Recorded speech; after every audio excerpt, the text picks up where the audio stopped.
am live. Oh my gosh. Yes, I am live and I am loving it. Welcome, welcome, welcome. Welcome to the first live of the Ngozi Kadma show. We are going to be doing many more indeed. So we're going to get straight into this. We are going to get straight into this. I'm going to be talking. I'm going to be talking about a number of topics, and I want to get straight into it. Yes. Welcome. Those that are here. If you are here, put a 1 in the chat. Thank you. Put a 1 in the chat. If you are here, let me see the comments flowing and all of that. So what I'm going to do is I am going to share my screen in a second, and what I'll be doing is essentially playing a video. I'm going to play a video and I'm going to talk about it. We're going to come together and speak about it. Okay.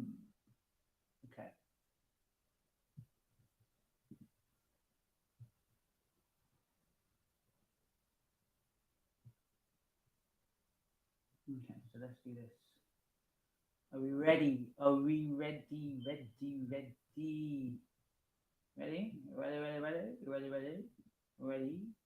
Ready? Cool.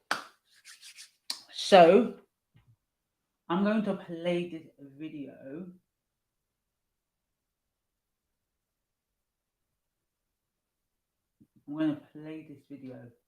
And I'm going to review as we talk about it, because I think it's important, a really important conversation. So Latruth and Briana, I guess you would say they were married. They were a social media couple. I knew Latruth off Facebook, funnily enough, actually. I used to see his stuff on Facebook. I never followed him on Instagram. I not so much followed the wife, and then I found out only recently, actually, that they're divorced, because I saw him on Tasha K. I haven't really seen her interviewed. So she's been interviewed by Neek and Charmaine. And if you don't know, Neek and Charmaine used to be on Black Ink Chicago, a reality TV about Black tattoo artists in Chicago. So they've got a podcast on marriage couples and stuff like that. So I just stumbled across this and I said, you know what? I need to review this. I need to talk about this. I need to review this. And this woman here, the one with the beautiful sister locks. Oh my gosh, she looks gorgeous. Absolutely stunning. That is how I want my locks to be looking in a number of years. She is I believe a certified narcissistic, a certified life coach. And so she kind of, I guess, helps facilitate some of the conversation, because obviously they're going through a very messy divorce. A lot of things are put on social media that I guess they wouldn't want to really have that on social media, in hindsight. So we're going to watch and I'm going to comment on that. Narcissistic. The hood is narcissistic. In order to... Narcissistic. The hood is narcissistic. In order to survive in the hood, or, in a certain environment, you have to learn how to move and shake and hustle. And I have hustlers in my family. And within that environment, learning how to survive, we do pick up toxic traits, right? Just learning how to maneuver through, whether it's, the neighborhood, whether it's this, and I don't know about the music industry, but I've heard things. And I know a lot of people are calling you the N-word. I know they are. I've seen it. I've heard it. I know it's not true, but I've definitely seen it, and I know where it came from. Tell me where it came from. Tell me how you feel. N-word as in like nigga? Oh, N-word as in narcissist. So this N word that everyone likes to talk about, we know that the N word, narcissist word, is flying around. Everybody in the memo is a narcissist right now, and everybody. It feels like everybody's experienced a narcissist, and their parents a narcissist, their ex partner's a narcissist. And it's one of the insults and words used that can really tarnish a person's character. And as soon as it's kind of said and it's mentioned, you'll find flocks of people saying, yeah, that's a person, is a narcissist. And that, it really irritates me because first and foremost, unless you're a clinical psychologist or psychiatrist in the UK, potentially the same in a lot of Western countries, you can't diagnose. You are not licensed to diagnose. You're not credited to diagnose. Look, your experience, albeit difficult and painful, does not, I guess, give you the right to then start diagnosing other people. You can say that person appears to be, or there are traits, perhaps there are traits that, liken to narcissists. But I just think we've got to be very careful with that word because people are acting like they've done 8 to 10 years of training to be able to diagnose somebody with a Narcissist. psychiatric disorder. Oh, that N Yeah, word. some people out there that's probably saying that nigga is a narcissist. Yeah, they definitely saying narcissist, and it didn't come from me. I've been popular on social media for many years. The narcissist word came out after the incident happened. Briana actually did a video dancing to a TikTok that went super viral, and this is before the incident happened. And she said, "Surviving a narcissist," and she was dancing. So they automatically, anything that she posts, they think is talking about me. If I make a post, they think I'm talking about her, even if I'm not. So now that the elephant is, because you. I'm gonna just speed up a little bit just because I don't know how y'all watch it at normal speed anymore. You know what I mean? It's gotta quicken it a bit. now that the elephant is in the room, let's get it out.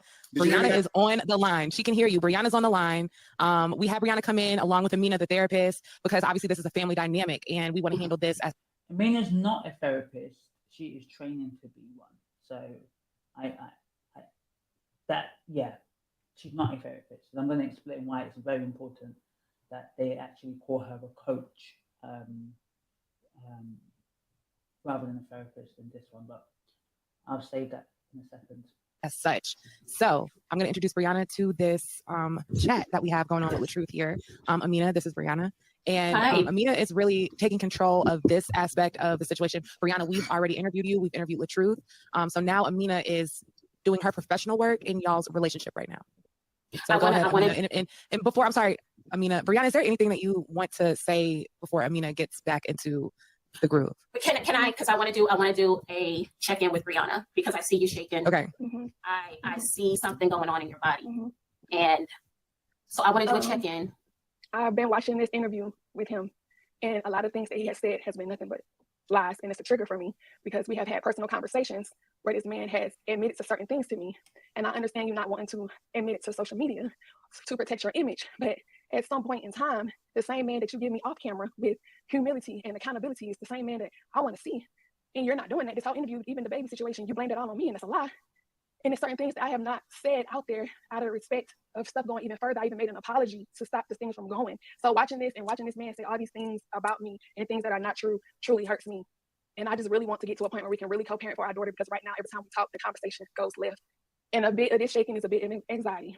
So excuse me for that, but it's just a lot for a man that I love for 6 years to sit here and watch how his story played out. Not even just the abuse, but you not taking accountability for nothing. Even the baby situation, like nothing. There's no accountability nowhere. If you listen to this whole interview, it's I'm perfect. I didn't do nothing. She's mad at me over this. It's me, Briana, the whole 6 years. And at some point, we both have to take accountability for our failed marriage. It is not just me. It is both of us. We both played a part. And that's all I got to say, really. So she's talking about a previous interview that he did. I haven't watched that, to be honest. Neek and Charmaine both interviewed them separately. I'm not sure if it's on the same day.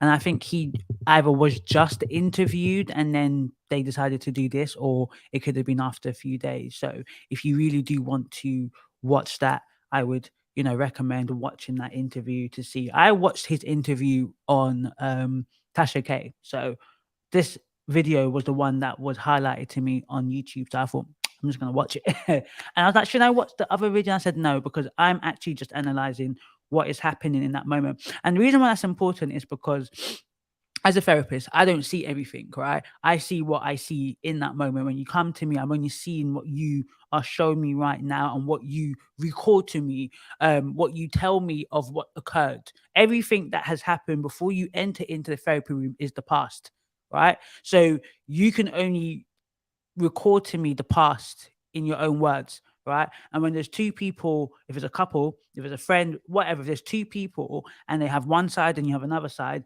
then you're both recalling me your perception of what went on between both of you. Yeah. So I felt that it wasn't necessary for me to watch what the interviews that he just did. Okay, I'm not analyzing and I'm not determining whether he is a narcissist or not.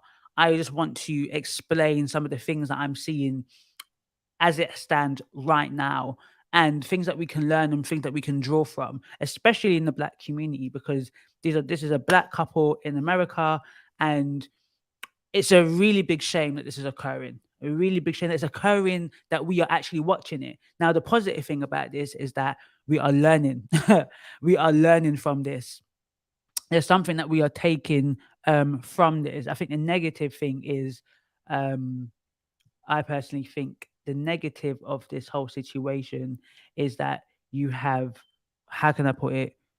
You have children that are going to look at this and see their parents be fighting. I'm just trying to move and see how I can get the screen layout, how it works. So let me play the thing. Cool. Let's continue. Did I tell you that you probably shouldn't post that, the baby thing? I didn't say that. You came to me and said that this would help your music career. We both called our manager, Sean, and Sean gave us the red light to not do it. And you said, go ahead and do it. So I did it. I posted it. That's when you went to the studio to do the diss record. But then you said you wanted to protect our family. And you even denied that, which did not make sense. You said the kids go to school. I don't want you be out there going to the mall and stuff by yourself. I'm trying to protect the family. And you even denied that and said that was a lie. Didn't put the diss out because when I found out it was Photoshop. No, when I found out it was Photoshop, that's why I didn't put it out. I'm a man of morals. The baby is crazy. You done seen him shoot people. No, I've never seen him my shoot. life and the kids' life. I've never seen him shoot. Either way, I'm trying to figure out how to move the common ground. Can I just interrupt? I know emotions are high. I know. I hear you say that he doesn't take accountability for anything in this moment right here, because this could be a chance. If the divorce is going to happen, it's going to happen. But in this moment, in front of the world, here is a chance, Mr. Latruth, Ms. Briana, for you both to take accountability. So now social media can't say, he don't take accountability, she don't take accountability. I need you to ask your soon-to-be ex-husband, what is it that he takes accountability for? Can you ask him that? Take your time. Okay. Can I ask him for you? Yes.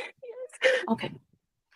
Mr. Hampton, in this moment, if it's to clear your name, if it's to extend empathy and understanding and a virtual hug to the mother of your children, to the woman that you have laid next to, you've entered for 6 years, can you take accountability? What is it that you take accountability for?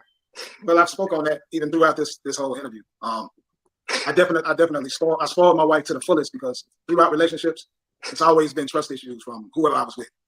Being in the entertainment business is very hard to date and be in a relationship. So with her, I laid it all on the line. I was transparent from start to finish. I told her how I was, how my relationships was. I explained all of those things.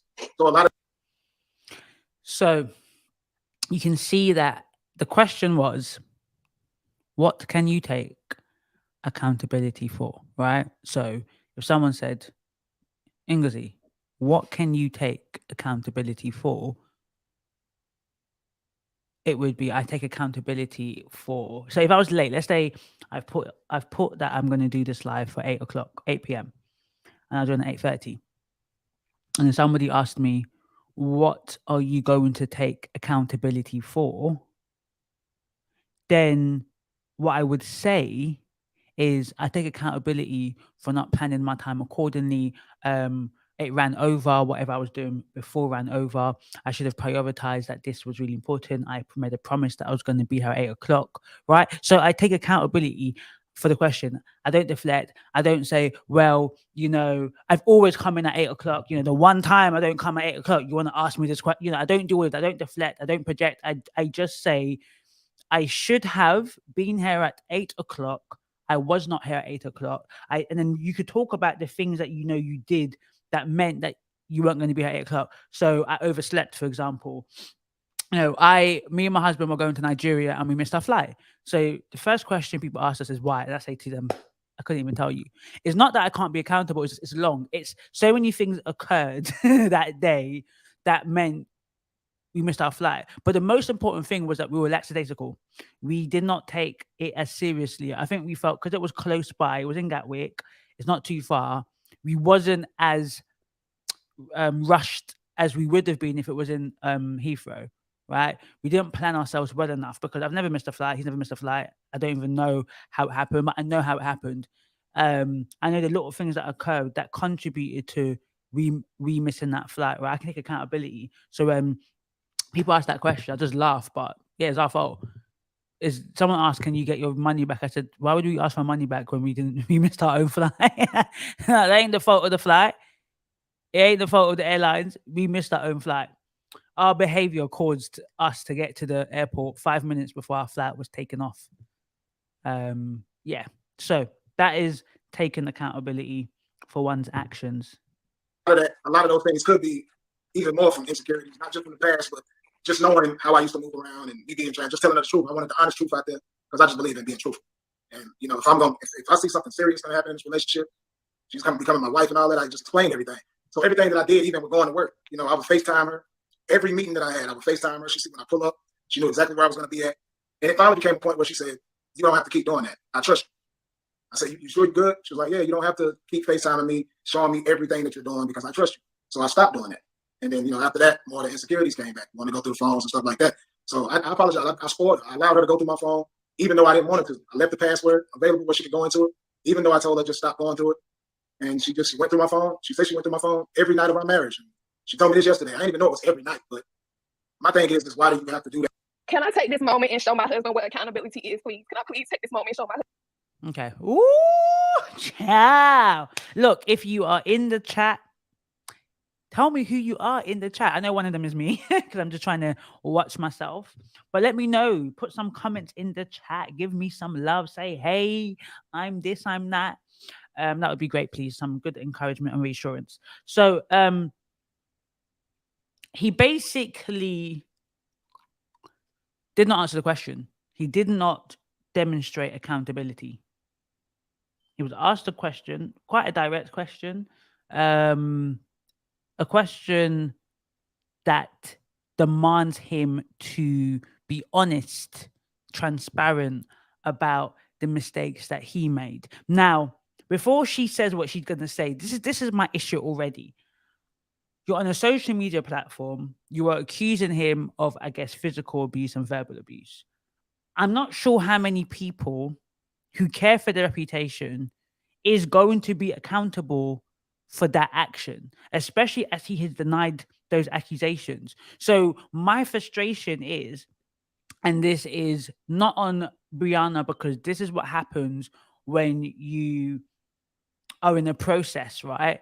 You do things that are not going to get you the outcome that you want, but you still do it anyway. Her asking that question was an unnecessary question. Maybe it was necessary for us, the audience, to watch and see how a person doesn't answer this question. But it's not done anything for her. It's not made her feel any better. Probably made her feel worse, because yet again, in her eyes, he has not taken accountability. But what did you expect? On a public platform, you think he's going to say, if it is true, allegedly, that he has physically abused you and verbally abused you, when, like he said just before that, you want to protect your image. By human nature, people want to protect their image, right? I didn't talk about the whole Meg Thee Stallion and Tory Lane situation, but people asked the wrong question. People were saying, oh my God, they're lying. of course they're going to lie. They all had an image to protect. People lie for many reasons, but key reasons to protect themselves and to protect others. Protect themselves, protect others. They were trying to protect themselves and others. They're trying to protect their reputation, trying to protect their bag, trying to protect their future, trying to protect their loved ones. That was the reason why they all lied. It's point blank, period. They were afraid of retribution. They were afraid of what the truth would do to each and every one of them. Because all three of them, although we acknowledge that Meg got shot, right? Tory Lanez, more or less, basically, allegedly, they were doing a madness and did not intend to shoot her, but did, and shouldn't be carrying a weapon in the United States. And the other girl, I can't remember her name, like Kelsey, whatever she was doing. The point is, if they told the truth, they would have looked bad from the get-go, but they now still all look bad, right? So lying does not help, but you have to understand his motivation is to protect his image. His motivation is to conceal the truth if what she's saying is true. So asking the question to him, what are you accountable for? Can you be accountable for? Personally, there's no need. There is no need. There's 6 people in the chat, so that really there's 5 because I'm included. Tell me who you are, please. Unless I'm missing it, unless you are saying something. Let me do a message to myself and see if it comes up. So this is me, done the message. Let me see. Okay, it does come up. So yeah, so that means people are not messaging. People, all you got to do is just say hey and say your name, just so I know who is on the chat. But yeah, I've sent me a message, so I know it works. Okay, let's go back. So she's now going to tell him. Let's see what she tells him. That's what accountability is. Accountability for me in this marriage. 1, I apologize for disrespecting you, for calling you out your name when you throw low shots at me. I apologize for not being woman enough because I wanted to walk away and not keep an argument going when our kids is banging at the door wondering what's going on. Hey, Andrea. Hey. Yes. Hey. Okay. So did you just notice what she did? Yeah. I'm not sure if this is truly accountability. In her trying to show him that she's accountable, she's throwing shots at him. But she is emotional. She is in pain. She's angry. She's upset. So it's quite evident that this is not the way to do accountability either. I don't even know if it's even better than him. I don't think both of them took accountability. But what she did do was throw shots at him by also saying, so she's saying that I take accountability for letting you hurt me. I should have not let you hurt me. I take accountability for not taking boundaries when you crossed it. No, that's not accountability. Accountability is talking about your wrongs, not your response to somebody else's wrong. That is part of it. But in the example that she was trying to show him, that was not the best example, right? But I'm giving her grace. She's obviously emotional. But okay, let me just my issue, my biggest issue, I'm going to talk about it properly. This has been on social media. I think it does a disservice to people, but let me talk about that later on. But yeah, that's why it irritates me, the situation. Really. Yes, she was throwing shots. I apologize for not standing in the heat of the moment, trying to battle with you and go back and forth because it always so physical. I apologize for bringing our stuff to social media, and I wish I would have never said nothing, but I wanted it to end. I apologize for saying all the stuff. That probably was the most accountability bit she did. I apologize for taking these things to social media, but I want these things to end. Okay, taking that bit out, that bit was, because I think she took it to social media. So she started, like, nobody would have really known other than like, where is she in the pictures? And then they could have just done a nice statement. Everyone always does a statement, right? What do you call it? It's hard for me to say this. But me and so have gone our separate ways. You know, no, what do they normally say? There's always a line they always say. Oh, I can't remember now, but there's always a line that all of these celebrities say when they break up. It's just like the same publicist, right? Tells them to write the same thing. Did I ever say it about you on the internet and bringing truth to the internet about you? And I'm sorry, but I'm not sorry for standing in my truth. But I do apologize for continuing to drag this out on social media and to continue to bash and humiliate you. I apologize for that. And that's it. You apologize for saying this stuff is abuse when it's not. I've never abused you. You dragging me across the floor is abuse. Just because you did not leave bruises does not mean that you did not abuse me. The reason I didn't go to jail when the police came is because I did not have bruises. You dragged me across the floor. I screamed and called for my kids, even the stepdaughter. My stepdaughter said that on video when they were banging at the door. I came outside. I'm always a runner. I don't like to argue. I don't like to keep going back and forth because it gets worse with you. If I don't understand when you say, "Oh, you don't comprehend. You don't understand what I'm saying," you get louder and louder and louder. And I understand that no matter how many times you say the same sentence, yelling at me is the difference between talking to me and talking at me. It's the difference. That does not mean my experience of you was abuse, mentally, emotionally, and physically. I said you never broke a finger. I said you never broke anything on me. That's what I said. I said this was the first time you ever broke something on me. I never said you never abused me. I never said that. I said that you did not give me black eyes. I said that you did not leave bruises on me. I said you did not leave me black and blue. Again, trying to protect your image. But I never said that you never abused me, Robert. I never said that. Well, trying to protect his image. So she's accusing him of abuse, but saying that the way he abused her, allegedly, didn't leave marks. So she called the police, and of course they came and they saw no marks. I don't know what the rules are in America or different states, right? They're in different states, so obviously every state will have, I guess, different domestic violence laws. We know there's a big black femicide in America. Black femicide is murders a woman, and there's a really big one in the black community. You know, I think they account for a lot of the femicide cases. I was researching the femicide in the UK, and I can't really say it's exactly the same in terms of like more ethnic, more black people die, black women die as a result of their partners. But femicide, more like sexual abuse. Women that die normally die at the hands of those that they know. But anyways. So I think that's helpful to know about the laws and how it works, because obviously in the UK, the domestic violence laws have gotten a bit more tight, a bit more stricter. There was a time that the police would come and be like, "Yo, we can't do nothing. This is a domestic issue." Now it's like, "Look, we actually will arrest you, and then they will see if the person press charges, and then they will investigate if this is going on." So they will actually arrest you. They will have powers to arrest. Where 5-6 years ago, that weren't the case. It's interesting that Amisha, you mentioned that she is toxic, right? What are your reasons? What makes you why do you think she's toxic? What are you seeing there? Like I said, I've got a big irritation of it. I think let me start this. Let me say this now, and then I don't have to repeat myself later. So my biggest thing is, there's many things. If you follow the story, I haven't followed the story fully, right? If you follow the story, I know, for example, Tasha K felt like she was lying because Tasha K felt like her team, because they had the same team. I think they've now got a separate team, but they were husband and wife, so they had the same team. He was popular and then met her. And then he, I guess, essentially helped her build her own brand. Then she went to social media to announce their divorce, and or announce he filed for divorce actually, but to announce all of this different stuff. And then he's, I guess, gone on a media tour to defend his honor. And there's been lots of videos that's occurred between both of them. So their divorce is being messy online. And a lot of men have said it, like, if they're quiet, they seem guilty. If they talk, they seem guilty, right? Now, she's made an accusation. I don't know if this is being investigated by the police. So if it isn't being investigated by the police, that's my biggest issue now, because you are making massive accusations to a person who is going to deny. So it really is her word against his word.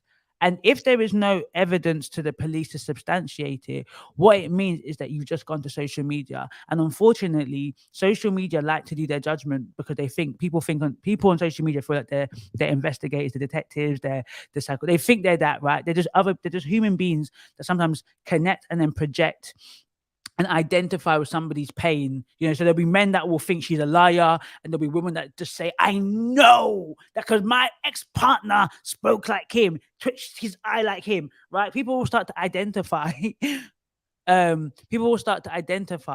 With both of them and believe in their hearts of hearts that X did that and Y did that, like they were there, like they are God, like they can see that they were the piece of, they were there in the room. But I think my irritation and why I have empathy for her, I do. And I think this is an amazing concept, right? I love the fact that they've got somebody who I guess is trained within trauma and stuff like that and is therapeutic essentially, I just think that the demand that she's asking for him just doesn't make sense. How can you ask somebody who has a lot to lose how can you ask somebody who's got a lot to lose to tell the world that, yeah, I did physically abuse you? I don't know. It's like, and she said, show up to me how you show to me in private. Really? Now, this is the thing. When you are in the midst of pain and trauma, because she's traumatized, whatever occurred between them,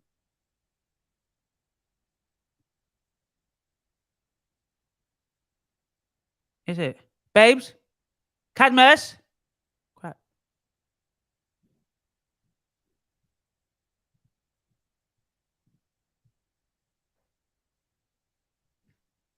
Is it working? Someone said that the recording has stopped. Is it working now? Okay, you can see your screen now. What happened? Matt's still recording, so what happens in that situation?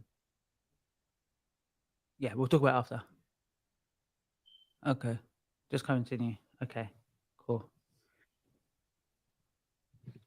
Thank you. Okay, thank you. Let me know if that occurs. So, what was I saying? So, what I'm saying is, I'm trying to even remember where I was. So don't worry. Let's continue. Yeah. Well, I'm telling you, I've never abused you, and I'm telling you, you verbally abused me. And that's fine. You mentally That's abused fine. me. That's your experience. No, that's truth. Okay. And so, That's the truth. So can I interrupt? And here we have it. We have two different people from two different experiences as far as childhood is concerned. And even in this moment, or I guess it happened 3 months ago, both of your experiences are different. Mhm. I heard Mr. Hampton say the truth. And I heard you say that you don't like when people say my truth. But everyone is entitled to their truth. Whether you agree with it or not, it's hers to have. And just like yours is yours to have. And the truth, here I go with the word, but the truth of the matter is, it was y'all two in that house. Mm-hmm. It was God, the Most High. I don't know if the kids were in there. Your father, I think I heard the father was in there. Yeah, the kids. And you two. So I don't think this space that we're in now is going to resolve it. Let me tell you what I see. I see two hurt children that tried to come together and love each other through their trauma, through grief, through death, through molestation, through hurt, through fear. And it lasted as long as it could. I could not imagine going through a divorce in front of social media. The backslash from the people who trust Mr. Hampton, the backslash from the people who trust Miss Hampton. So, and I don't want to keep you guys, we've been on this long enough, but let me end it here. There's a child involved. Yeah, I agree. That's all I talk about. Make it right for the kids. They shouldn't have to see none of this stuff. You don't have to answer it here, but I do challenge you both. So really dig deep inside of you. By the way, the trauma coach is beautiful, but she look young, but my girl is of mature. She's seasoned. Oh, black don't crack. Black don't crack at all. It does not crack. Yes. Esther, that's watching. My namesake. Put a comment in the chat. Okay, so the thing is, where I know that this woman's astute is that she recognized this ain't gonna go nowhere, because the demand that Briana was placing on Latruth is not going to bring the result. It's not going to yield. Right? When you are emotional, when you're in your trauma, when you're in your pain, right? We're not seeing things clearly. So in that moment, for example, let's say, some of us haven't gone with our fathers, right? So I haven't gone with my father and I was going to see him, right? Maybe I'm emotional, I'm angry. Everything just starts to flood back. Like, you left me, you abandoned me, you don't care. I've done all of this thing to come and see you. So I might be asking questions that if I thought logically, he may not answer it. Now, when you're by yourself, you might get a different answer to when you're on the screen, and potentially how many people, 45k people will watch this. At the time, it could have been 100 people on the live. Look, when you're in public, people say different things when you're in private because of shame, embarrassment, right? So when you are not in the midst of your pain and trauma, right, you can still be traumatized, but then aspects of you can think logically and say, actually, me asking for a demand, it might be just saying, look, Latruth said what he had to say. That's his truth. But my truth is this. I would not make this up. I know what I experienced. I love this man. I gave him everything. Yes, I may have been a bit jealous. Yes, I may have done things that I'm not proud of, but I'm not the only one to blame for the downfall of this marriage. I should not have taken to social media, but I didn't know what to do. I was so angry. I did not want him to get away scot-free with how he hurt me. That, to me, would have been what would have been brilliant on the show. But probably is me expecting too much. I'm not in her situation. I am not reliving the pain right now. I am not reliving the trauma. So it's easy for me to say what would have been good to see. This is good to see from a talking standpoint, from a therapeutic standpoint, from a learning standpoint, but for real growth in her life, for real growth in the in our Black communities, this is not great. This is terrible. This demonstrates. I don't know if she said this or she's already said this. 2 people came with a lot of trauma who are not healed. Let me say this right now. I really believe, 10 toes down, that I don't really think you should enter into a romantic relationship until you've had some sort of therapy, whether it's therapy in its true sense of the word, it could be a mentorship program. If you haven't gone through personal development, you don't know yourself. You cannot know yourself by yourself, right? You need to know yourself through a mirror. Therapy is a mirror. Coaching is a mirror. Mentoring is a mirror, because people around you will see the blind spots that you don't have. The issue is we don't like to listen to other people's advice. We want to make the same mistakes ourselves and then cry about it after. The Bible says that you're a fool if you basically make the same mistakes as those that have gone before you, but you are wise if you learn from the mistakes of others, right? Learn from Briana and Latruth's mistake. Do not enter into a relationship when you haven't done the healing and you're carrying a lot of emotional baggage, a lot of emotional turmoil. Do not do this, because this is it. Your wedding day is beautiful. Your pictures are beautiful. You're showing off and you're going to Turks and Caicos. You're going to Bali. Look, behind the scenes, I'm telling you, people in their relationship are going through it. I actually think people that post the most are going through it the most, because when you're living life, you're enjoying yourself, you ain't really got time to post. Because I know for a fact, I've seen people argue, the next minute saying, oh, let me post this picture of me and my guy. And I feel like it's an overcompensation for what they feel is lacking. But that's just me. Because you both know, as children, we're all children. We're just adult children. How it feels, Mr. Robert, not to have a mother. Not to have your father around as much as you may have needed him to. And Miss Hampton, you lost your mother, later in life, but you still know how it feels not to have a mother. And so if we can just pause and consider the baby, not the baby, the rapper, the little baby Hampton, and really ask yourself, what can I fall back on in order to be the father to my daughter, the mother to my daughter, in order to give her the best me that I can be? Healing has to happen. Conversation is going to have to happen with each other. And it can't be this. This isn't going to get you anywhere. Briana, I see you're having a really hard time right now. Yeah. It's like Hey, Nicole. Hey, Penny. Woo, woo, woo, woo. Thank you, guys. I love you guys. I love you guys for supporting me. When there is hundreds in the chat, it's going to be amazing. I would say I started with 6 people. I started with 6. I think one of them's my husband. I've started with 5 people. I'm really appreciative, because chatting to yourself ain't easy, but so she's getting very emotional right now. She's getting very, very emotional. So I think many of us could probably really empathize, because she gets really emotional to the point where you'll see in a second. you're like barely hanging on. Yeah. And I'm not worried about no image or nothing. I'm only worried about my kids. Is there Let's anything, let Briana talk. Mr.? I'm gonna mute you for a second. Okay. Let Briana express herself, because it is hard for her, but I want to give her a chance to be able to speak. Yeah, that bit. I don't know if he was trying to sneak me in the Mina or no. I don't get that personally. Amina is the person that you call as the professional. I get if you're meeting Latruth. So I don't know if you was meeting Latruth and then she interpreted as you're meeting. Amina, I need to talk because in this moment, she needs to be involved. But that's just me. Anyways, that bit irritated me. I loved him. I still love him. Oh. This is my experience. This is what I went through.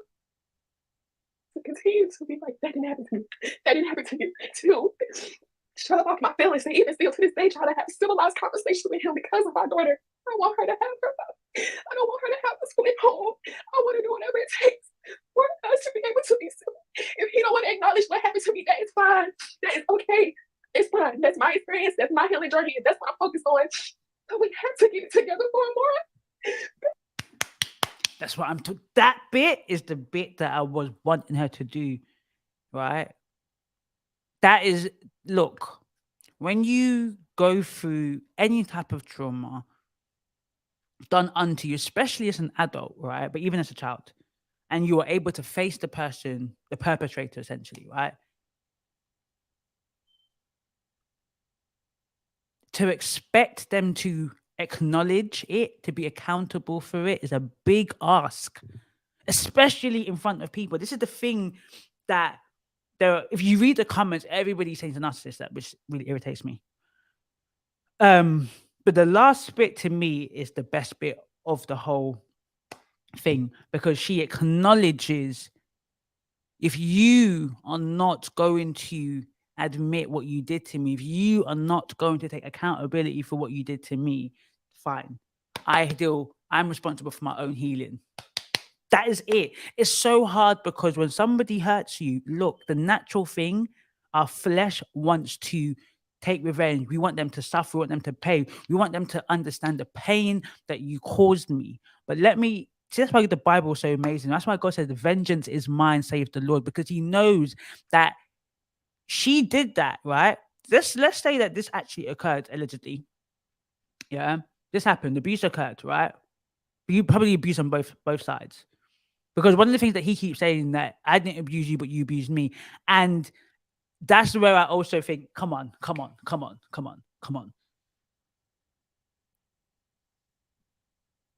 Maybe just admit to the verbal abuse. Verbal abuse is not any less of a significance, but a lot of couples can say, look, I'm verbally abusive. Most people can allow that and forgive that because it just is something that happens with a lot of couples, with a lot of family relationships. I get why he wouldn't want to admit to physical abuse. I totally get that.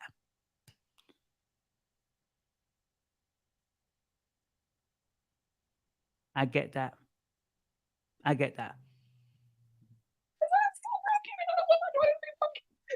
just want the best for her. Robert, I told you this time and time again. This internet beef, your family, everything needs to stop. It needs to cease. I don't want to talk about you no more. You shouldn't want to talk about me. Your family shouldn't want to talk about me. Nobody should be talking about each other no more. I'm done with it. I wash my hands with it. I wish you nothing but the best. And I want you to have success. But I really want us to be able to get on the page, to be able to co-parent for our child, because the same way they see us go back and forth is every time it comes to a more. Every time it comes to where we're arguing. And then when you did your interview earlier and I heard you say, oh, woman, she's a liar, why about this? But just yesterday when you came to get the rest of your stuff out of my house for me moving, you was trying to kiss me. So if I'm such this liar and this horrible person, who does that? I just want it to be done. I just want this to be done. I just want this to be over with. Let me just say, if that did happen, he got a good poker face, boy. He's looking at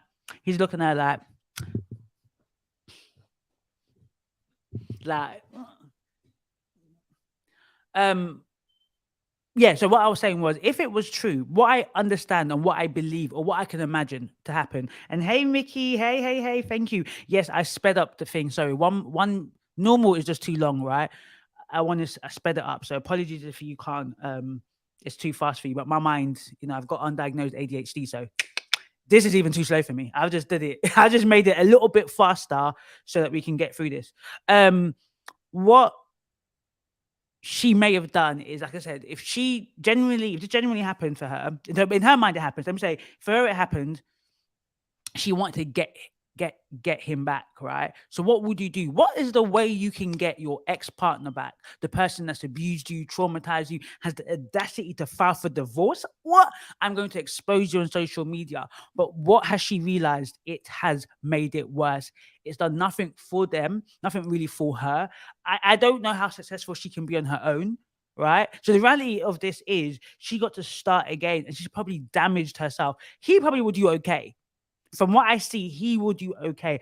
I'm not really sure about her. So what she thought would happen, what she thought she would feel, how she thought she'd be on top and feeling, I got you back. She is not feeling that. She's feeling 10 times worse. So when I say that I know how it would be just easy to do this, it's not worth it. It's not worth it in the end. It's not worth it. You got to focus on your own healing. That's what she's responsible for. She's responsible for her own healing, especially for her children, especially because they had a blended family. I just want to talk to you about our child and that's through text messages and nothing else. I just want to be done at this point. I need counseling. My kids need counseling, and I feel like the more she get older, that's a part of her process too, so that we can all be in a healing journey together.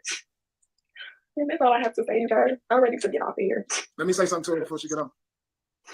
Like everything you're saying, even with my brother and my sister and all of that stuff, they never wanted to say anything bad about you. Like you're the one who said the worst things that you could possibly say about my brother, my sister, my family. You talked about my dad, my grandmother, you call my brother gay, and then you expect for everybody to just not want to say nothing. The man's not gay. You act out emotionally. You say things that you should never say.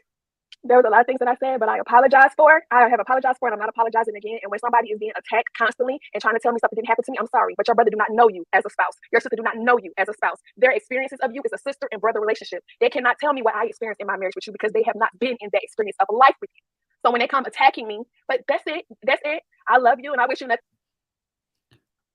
What is that? Is that don't take the minute? That's a ad. That I love that bit. Honestly, I loved that bit. Honestly, loved that bit because that is so important. You know, we all know people, right?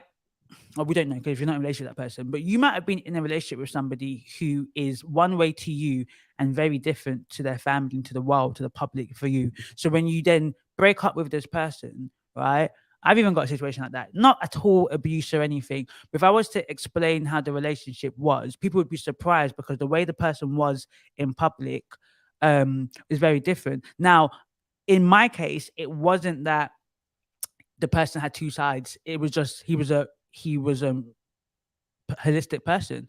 In our relationship, he was just emotionally unavailable, but to the world, he was a very nice and calm person, but he was quite cold to me. You have a situation where it's really sinister and the person is very charming and loving in public and generous and an amazing person, but behind closed door, battering and beating their family.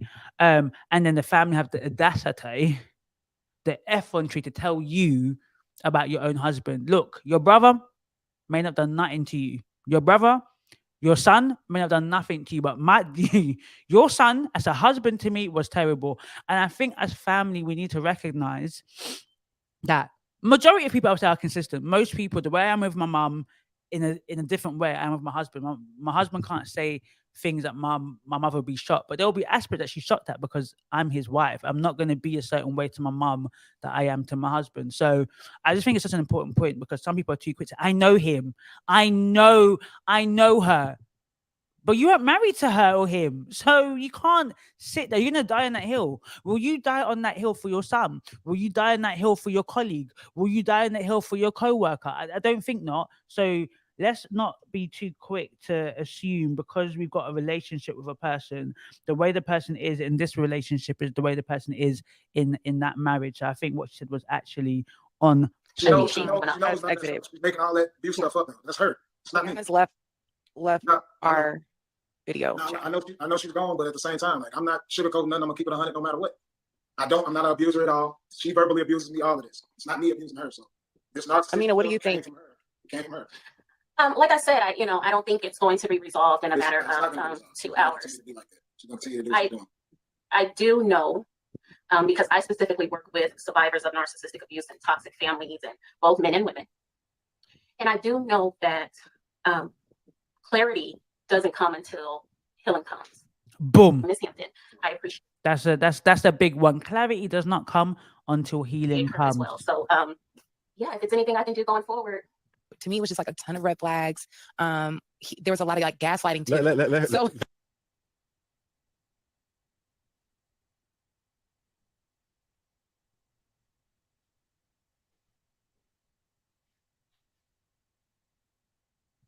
I mean, before,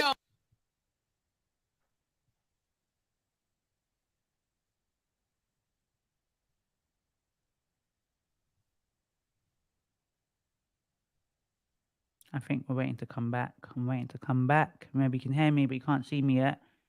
My husband's done a thing. I'm coming back.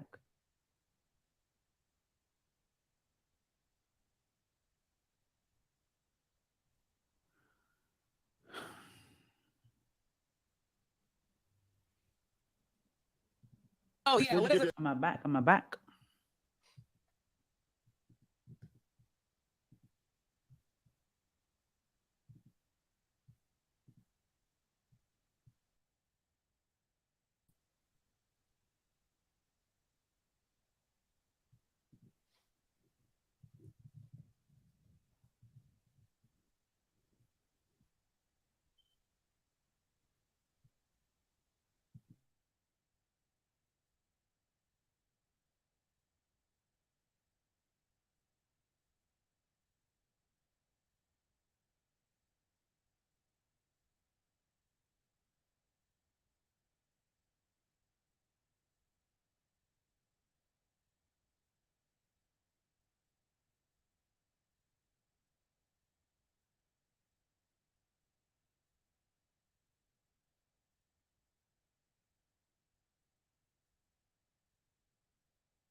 Okay, am I back? Am I back?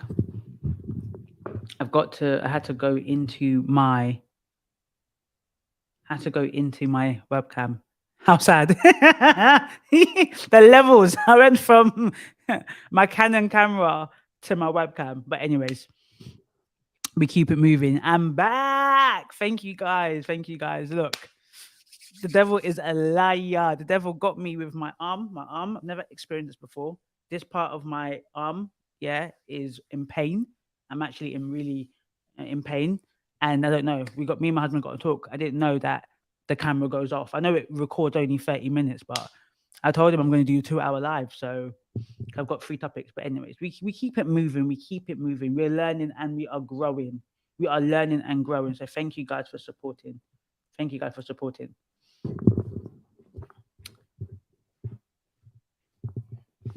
So.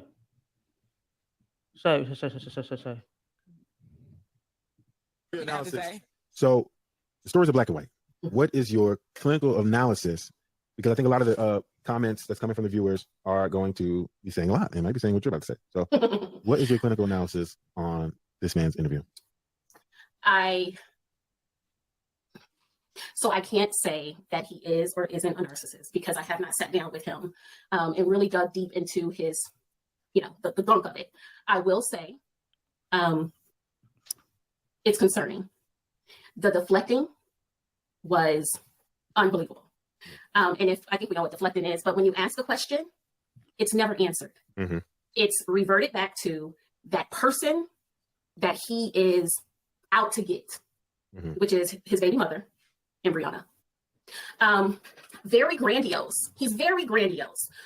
His way of thinking is, I am the truth. So anyone who goes against me is a liar because I am the truth. And all 8 million followers or how much money I got tells me that I am the truth. So everyone else are liars to him. Mm-hmm. It's evident that there's some healing. It was no emotions there, guys. There was zero. That girl was breaking. And he was stone faced. And at the end of it, he kind of was looking at her like, "You done?" I remember I was looking at his face. He was like, now, here's the thing. Did y'all notice when Meek said, well, we have a therapist that's coming in? His first thing was, is she certified? Mm-hmm. Right. Well, I've already done therapy. But is she certified though? Because she ain't certified though. She's a certified coach. But no, it is true. I didn't see that, but like I said, there's a previous video that you can watch. And that does happen. And it's people with a very, not necessarily narcissistic, but just narcissistic. But people that have a very idealized self that's quite big. They are threatened by somebody who's got greater qualifications than them. They are threatened by somebody who also might be larger than life, right? So the first thing is to go for, who do you think, who are you? Who do you say you are? So if I say I'm a therapist, the first thing, because most people, unless you are wanting to be a therapist, you're not going to ask me, are you qualified though? You're not going to ask me, where did you get your qualification? Right? So when people ask me that, I have a sense of the person already, because like, why are you asking me this question? I'll be like, oh, okay. Do you want to train as a therapist? Oh, no. I just want to know if this was a real training or not. Oh, I'm looking at that camera. I can look at this camera. Sorry. I just want to know if it's a real training or not. And it's like, there really is no need for you to ask me that question unless you're either really curious, it could just be genuine curiosity, or you're trying to train. But then let me tell you the issue that I have. His whole energy, he started moving and shaking. Well, I want to explain one thing, because the therapist always agrees with me. She always agrees with me. And she said the complete opposite. That he was walking out. And I can understand her hanging up today because she was emotionally, she just couldn't, She watched the interview and watched him allegedly lie the whole time. And by the time she got on the interview with us, she was emotionally drained. So her body, her inner child, was scared of him. That shaking, that anxiety. I think she may have had an anxiety attack, honestly. Yeah, her chair was shaking. Sure. Yeah. But those are the things that you cannot fake. As a therapist, you look at the body language. Your body talks to you. His wasn't speaking. When it spoke about him. Yeah. If I did have to, I would say absolutely. And he was a narcissist? Absolutely, he is. And he's a covert. So the laid back, no. I don't yell. I'm going to end it there for this. It just irritates me. Sorry. She is not a qualified clinical psychologist, nor is she a psychiatrist. She is a life coach, which, let me be real, life coach ain't on the same level. I'm a life coach as well. I'm trained life coach, but it's not on the same level as a 4 to 7 year psychotherapy journey or a clinical psychologist degree. She's training to be a counselor. America's slightly different, but a counselor ain't like a psychotherapist. However, what I will give her, all right? So you see me, I went straight for her credentials, but I can do that as another qualified professional. I do not think, as a professional who is not actually, whether you're a clinical psychologist or psychiatrist, you should not be diagnosing anybody on a 41-hour core interview. You actually said you have to have an observation, you have to have a life history, you have to understand that person, usually speak to that person 2 or 3 times to then be able to give a diagnosis. And let me be very frank with you, 2 psychiatrists can give 2 separate diagnoses of the same person based on their subjective experience. I need to keep looking there. Their subjective experience looking at the diagnostic manual, right? The key symptoms of a person with a narcissistic personality disorder, they will interpret it differently. So please understand that first and foremost. 2, she is not licensed nor qualified to diagnose him. However, yes, she does have experience, because she says it later on that she has gone through narcissistic abuse. So she's been in a relationship with somebody who is a narcissist, right? She's been in a relationship with somebody who's a narcissist. So therefore, she knows the signs, and she's probably done her own studying of that. You can just study on YouTube, research, you can read lots of things on there. And obviously working with people, the more you work with people that have been abused by narcissists, the more you understand it. But let me be very honest with you. A lot of narcissists don't ever go into therapy. They don't think they need it. They don't go into therapy. So very few therapists actually work with narcissists. Narcissists tend to go to renowned therapist, celebrity therapist, because if a narcissist has a sense of they're grandiose, they feel that they're bigger than life, right? They feel that they've got greater status, greater power. They're going to go with somebody who they think is equivalent to that. They're not going to go to your local therapist. So she may have come across narcissists in her practice, but most likely not. This is a lot from her own experience working with victims. So she can say what she said. I personally, if I was the therapist there, I would not say that. Now, the last thing I would say on this is that, and it's not Nick or Charmaine's fault.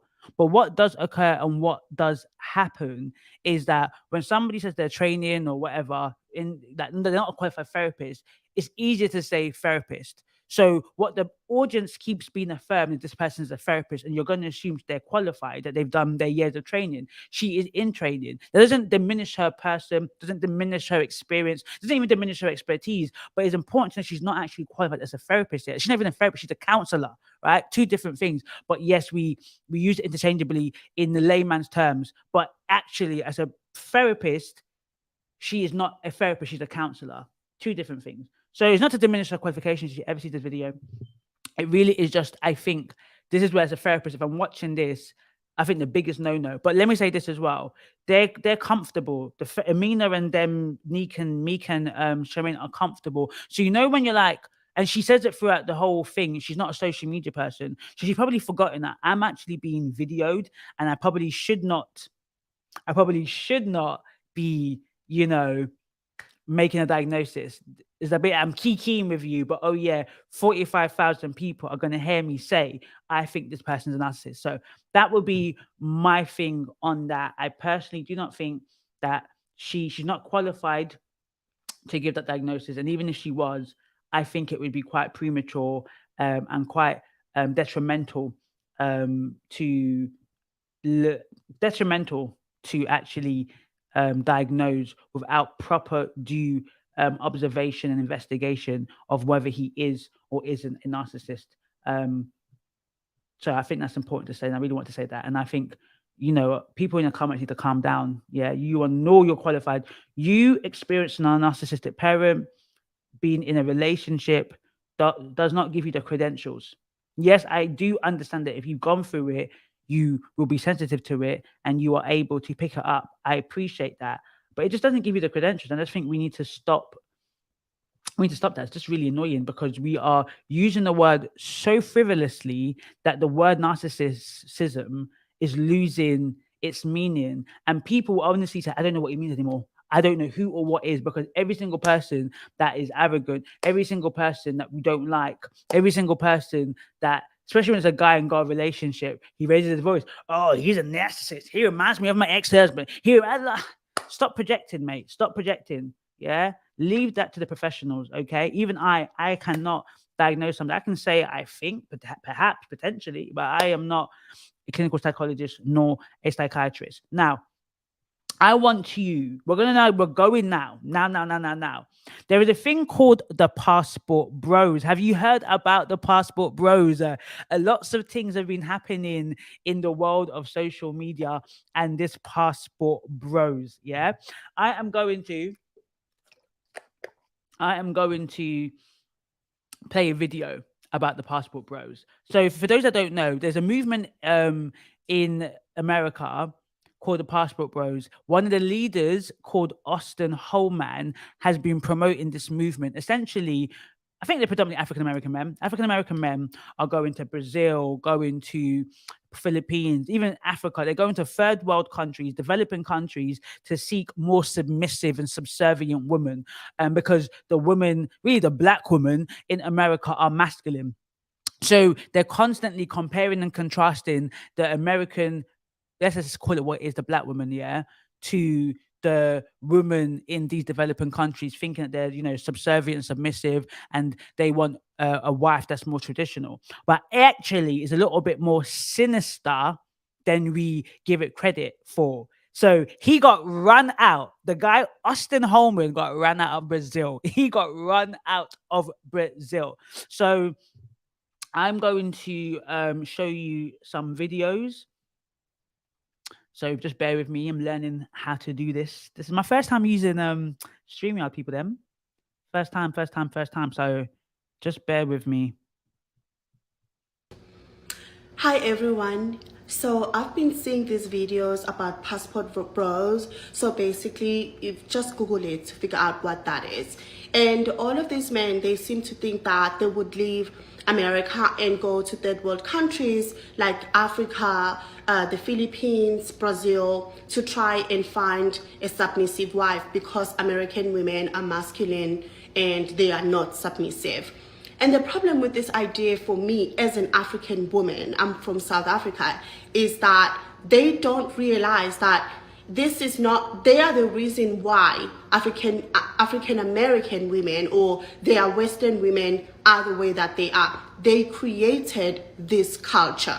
You have to understand that the reason that African women or women from third world countries are the way that they are because of how their men treat them. Men in other countries are raised to be a provider. They are raised to be a protector. They are raised to be the head of the household. Most third world countries do not promote the 50-50 idea. A man is to take care of the house and the woman is to take care of the house. So, and yeah, African women work, they've got degrees, they can go to a job, but like when they grow up, even though having a degree and having all of these other things, they are still taught how to be a wife at home. And same as men, they are still taught like you need to be the head of the house.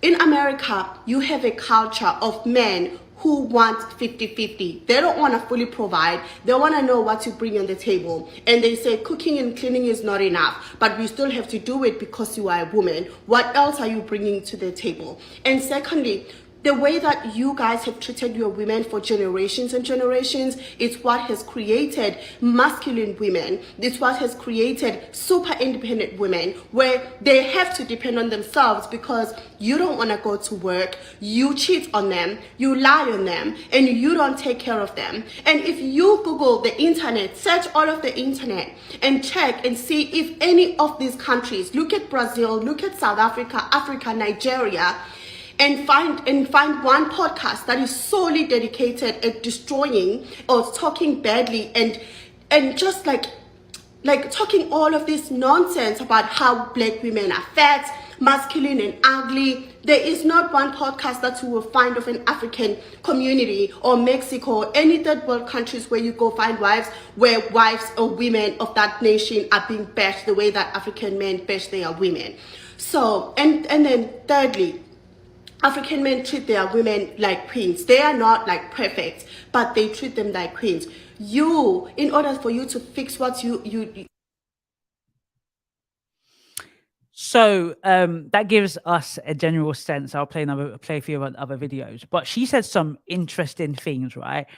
Isn't it true? Like the last 3 weeks, I've watched so much. Should I say it? I watched so much red pill content in the manosphere, more the black red pill content, and oh my gosh, I really think I've got thick skin. I can take the bullets that come, and now from the way I've heard them speak about black women, well, they're particularly African American women, I don't think I can even be offended anymore if someone said black women are this, you're ugly, you're this, you're that. I don't think I'll be offended. Look, the reality is this woman from South Africa is basically saying that we've caught on to what you are doing, passport bros. Don't come to a third world country thinking that you can compare and contrast, and we are stupid. We are mumu, like mumu stupid. Like we are not aware. We will also play you. She says it in another video. She actually says it in another video that we will play you too, because you think that we're stupid. You think that you can just come and that we're stupid. This is part 2. So if you go to any of these third world countries to try and find a wife and bring that wife to America, You are going to create the exact same woman that you created here if you don't know how to adopt the behavior of those men. There's a reason these women are the way that they are. You have to look at how their men treat them. There's a reason they are submissive. There's a reason they don't have a problem staying at home and raising kids. There's a reason why they are submissive to their husbands. But if you go to a third world country and bring this woman in your country and still continue the behavior and the attitude that you had towards your women to her, you are gonna run her out.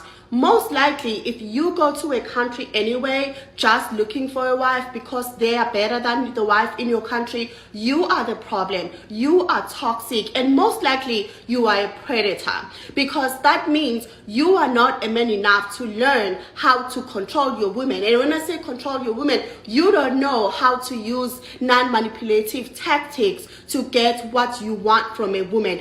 Probably can't have a conversation, probably don't want to hear that you have to reason with the person. I don't know, but all I'm saying is, if you go to a different country with the sole purpose of trying to find a husband, a wife, you are a red flag to me and to most African women. Look at African women, most likely they date African men. Why? Not because there isn't like a good American brothers, or there's a lot of great African American brothers, but I'm talking specifically with African like the passport bros.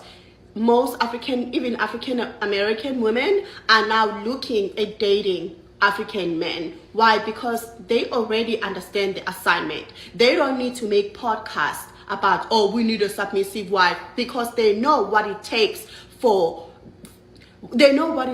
to get and keep a woman submissive and good. And I'm not talking about control. I'm not talking about bashing, talking down. I'm not talking about any of that.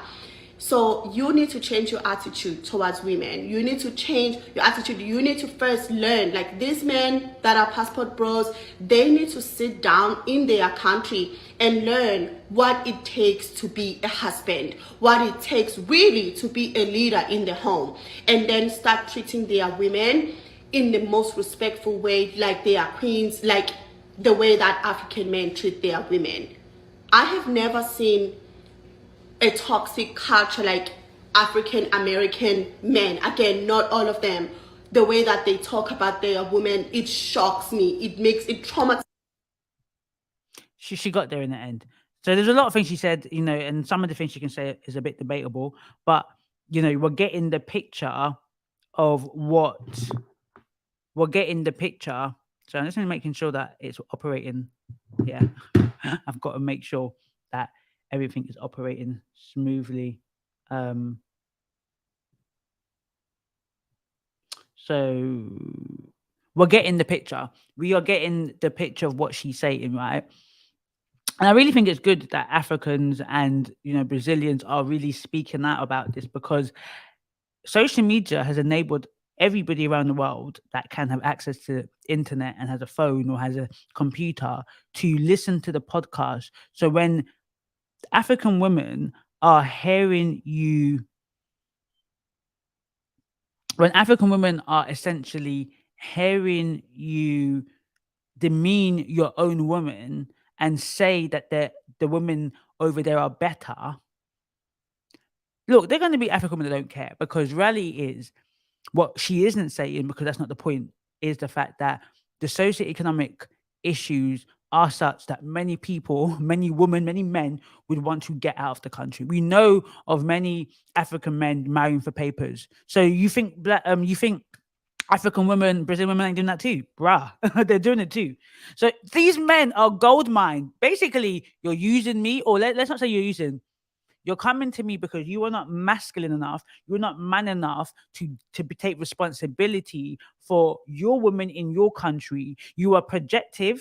You're projecting your insecurities on the women that look like you, and looking for women who either look like you but of a different culture, or who are racially ambiguous, because that is your preference, because you believe that lighter is better. Anything close to white is better.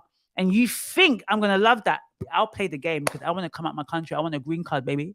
Give me a green card. Give me a British passport because I want to come out of my socioeconomic poverty. Hell yeah. So and the reality is, someone said it, $1,000 is 5,000, whatever the equivalent is in Brazil. So basically, you can be a 20,000 there and be throwing it large in Brazil, similar to Africa. The exchange rate is ridiculous. So I can go to Africa and be a baller. Do you know what I'm saying? That's just the reality of the situation. The rate of living is low, even though it is still very high for a lot of people. Is low in contrast to being in the UK, being in Canada, being in Australia, being in New Zealand, etc., being in Western Europe. So it kind of like it shows you the level of delusionality that these men have, that they feel they can confidently promote their nonsense, and that the women in these developing countries are so backwards that they will fall for it. If they are falling for it, they're not falling because they like you. They're falling because you are their green card. You are their way out of the country. You are their way out of the hood. We know for a fact that Africa, Brazil have America's hood too. But let's say the UK, for example, we ain't really got the hood the way Africa's got the hood, right? And even the hood in America ain't the hood in Brazil, ain't the shanties in Brazil or Philippines. The level of poverty, the relativeness is different. So you're telling me, right? A man from America comes and wants to marry me. The issue, these men ain't going to marry. What we begin to find out, these men, not all of them, some of them are genuinely trying to marry, but a lot of these men are not trying to marry these women. A lot of these men are not trying to marry the woman. They're not trying to marry the woman. Yeah. What we will find out is that essentially they got chased out. The leader of it got chased out because he was promoting sex working. Sex working isn't illegal in Brazil, but the promotion of it is. Being a pimp is. And I want to say, this is part 3. I, as a woman who was born in South Africa or Africa, I'm always so traumatized. Like, seriously, it bothers me and it traumatizes me every time I get a clip and I just listen to an African man talk, like African American men, the toxic ones, talk about their women the way that they do. Like, it baffles me. I'm traumatized by the idea that you would get a microphone and you will speak such things about your women. I don't care if she weighs 400 pounds, 200 pounds. I do not care. The way that you talk about these women, you demonize them, it's like you're not talking about a human being who has feelings and who has a heart. And listen, you can go to these other countries, you can go to South Africa, you can go to Kenya, you can go to Nigeria, and you can go to the Philippines. Most likely you're gonna get the poor woman who can't wait to escape from poverty. You are a predator because you know that woman is not gonna leave. You can abuse them, you can cheat on them, you can treat them like garbage, but it would be better for them to be sitting in your home being treated like garbage because they don't have any other plan. They would rather stay here, take the money, support their family back home than go back there. So they will take your nonsense, and that's evil. That's not really submission. They're not submitting to you, because submission, you know what submission is like? It's like knowing that your wife has 5 degrees, she makes more money than you, but when she's at home, she's a wife. Like, neighbors don't even know that she makes more. Neighbors don't even know that she treats you like a king, regardless of how much you bring it home. You could bring more, she could bring more, but she will still treat you like a king. Submission is something that is voluntary. It comes out of a place of respect and honor for the men that you are married, not out of control. And so, if you think that like these women are being submissive to you, no, they are just tolerating you because they don't have any other option. And you know that. Your little insecure self knows that, because you know if she had a way out, she would leave. If she was educated, had a career, spoke English, and had a degree, she would not tolerate you. She would not tolerate the way that you do. So you will go and you will pick the most vulnerable, and that makes you a predator. I probably said too much today, but you know what? I said what I said. I said what I said. She got time today, cuz. She got time today. She's like, I got time. I'm letting you know, bullets fired. Boo, boo, boo, boo, boo. Boy, she said it. They are tolerating you. Do you know what that means to tolerate an individual? I can tolerate your point of view. But I got to can you imagine me saying to my husband, I tolerate you? If my husband ever said to me, I tolerate you, but I'll just sit there and cry. I'd just be like, what? Can you imagine? I tolerate you. The reality is there'll be some women who are not caught up and they're not aware because they are ignorant, they're uneducated. See, the nuances that these passport bros miss because they're not from the country, we all know if you're from the continent or you're from the Caribbean, we all know men and women that say they want a man from the continent of the Caribbean because of certain cultural dynamics. But that's different because there's a cultural understanding that you're aware of. I know of Nigerian men, British born, that go back to the village to look for a wife.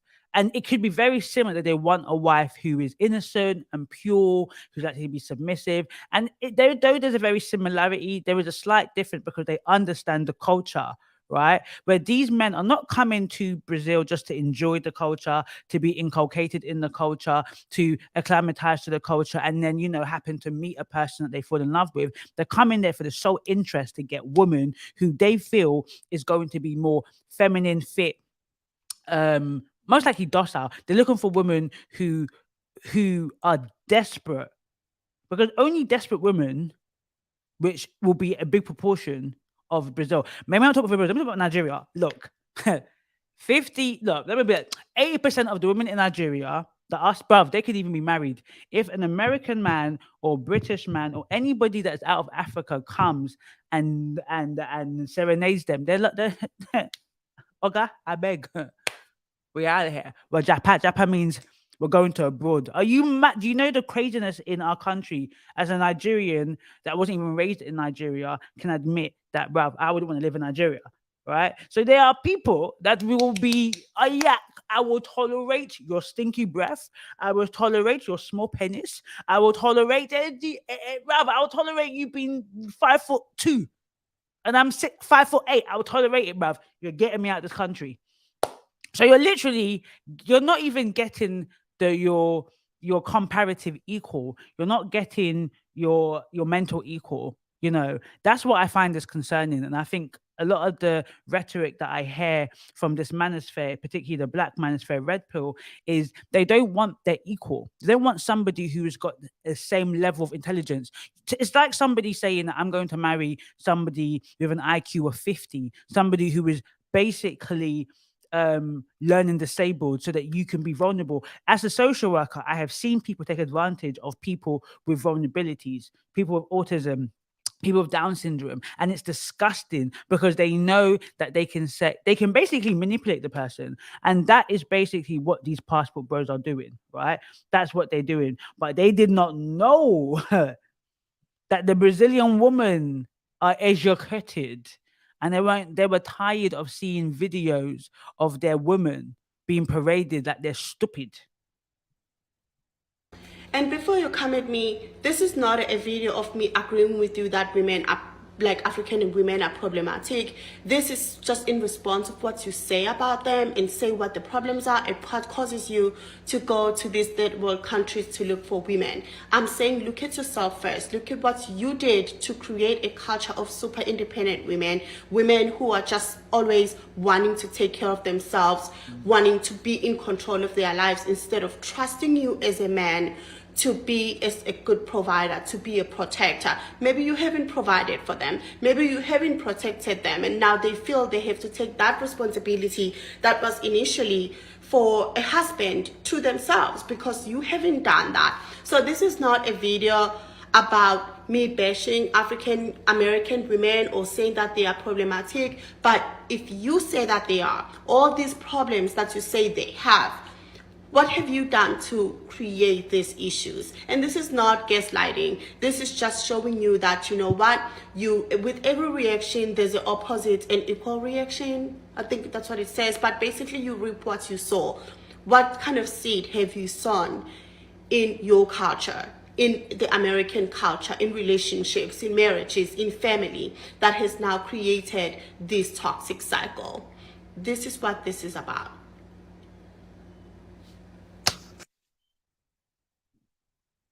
Speak on it. Speak on it. She did the thing. She spoke on the thing. That's what I'm talking about. 100%. 100%. What these American men, these black men, and it's happening here in the UK. I'm not saying the passport bros, but it's happening here in the UK where black men are constantly degrading their kind, which I think I wanted to give an analysis, right? And it's a psychoanalytic analysis. What we need to understand what racism is. You know, what is racism? What is racism? Yeah, racism is a systemic belief system to put in power white people and those below, right? And it could be any Asian people, because things happen in Asia, boy, that I've been told. But anyways, what we have to realize is that the impact of racism is not just economical. It is it's sociological. It is also psychological. When a white person is racist, what's happening to them intrapsychically, and what I mean is internally, is that the disgust, the fear that they have of death, of being annihilated, gets projected onto a black person, onto the other. Let's call it the other, right? And unfortunately, what happens because of the environment that the other is in is that they identify with that inferiority and then begin to believe it themselves. When white people came to Africa, they realized something. They realized this is a gold mine and we need to control it, because what bolsters up racism, what sustains racism, is power, greed, and pride. That's what sustains racism. That's what sustained slavery. That is what sustains it. So in order to sustain a